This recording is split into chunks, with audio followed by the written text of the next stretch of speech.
Halo semua, perkenalkan nama saya Muhammad Iqbal. Saya adalah awardee LPDP, beasiswa pendidik 2020 dengan tujuan studi program doktoral di Prodi Teknik Geologi Institut Teknologi Bandung. Saat ini saya tergabung ke dalam PK 171 Pradipa Arya Satya.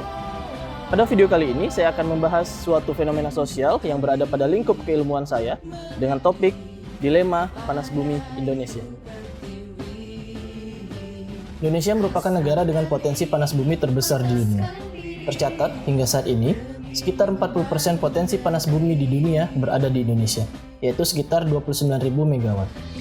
Tapi, dengan besarnya potensi tersebut, hingga saat ini hanya sekitar 2.130 MW atau 7% saja yang baru dimanfaatkan sebagai pembangkit listrik tenaga panas bumi. Berkebalikan dengan banyaknya potensi tersebut, ternyata salah satu hal yang menghambat berkembangnya panas bumi di Indonesia adalah penolakan proyek panas bumi oleh masyarakat sekitar. Mari kita simak video berikut. Kita sebetulnya patut bersyukur tinggal di Indonesia, karena letaknya yang strategis dan diapit oleh 3 lempeng besar, yaitu lempeng Indo-Australia, Eurasia, dan Pasifik.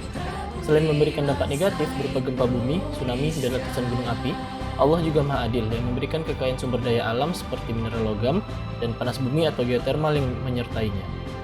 Hasil interaksi lempeng ini akan menimbulkan panas yang dapat dimanfaatkan untuk menghidupi listrik masyarakat Indonesia yang potensinya tersebar di seluruh Indonesia. Berdasarkan Rencana Umum Energi Nasional, sejak tahun 2015 pemerintah telah mencanangkan adanya bauran energi dan beralih dari energi fosil menjadi energi baru terbarukan.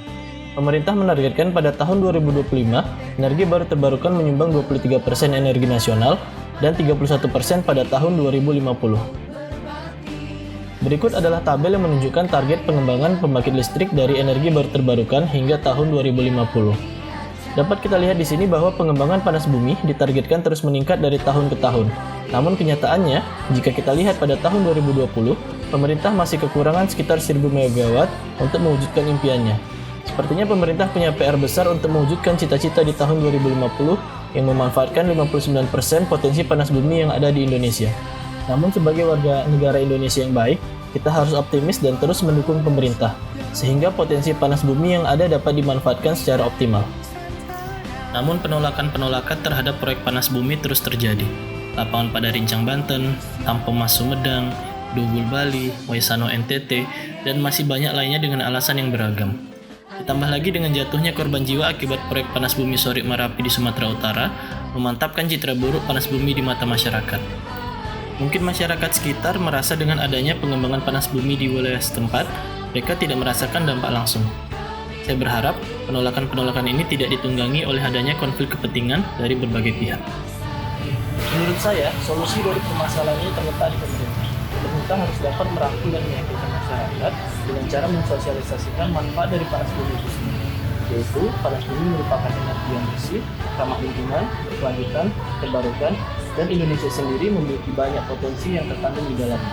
Sehingga sangat dirugikan sekali apabila kita tidak memanfaatkan potensi tersebut. Selanjutnya, pemerintah harus mengawasi kegiatan penggunaan panas bumi secara ketat, sehingga hal-hal yang selama ini dilakukan oleh masyarakat tidak terjadi. Berikutnya, yang terakhir, karena masyarakat merasa perusahaan panas bumi berada di wilayah mereka, ada baiknya perusahaan panas bumi melibatkan warga setempat dalam pengusahaan. Terima kasih, sekian dari saya, LPDP Jaya.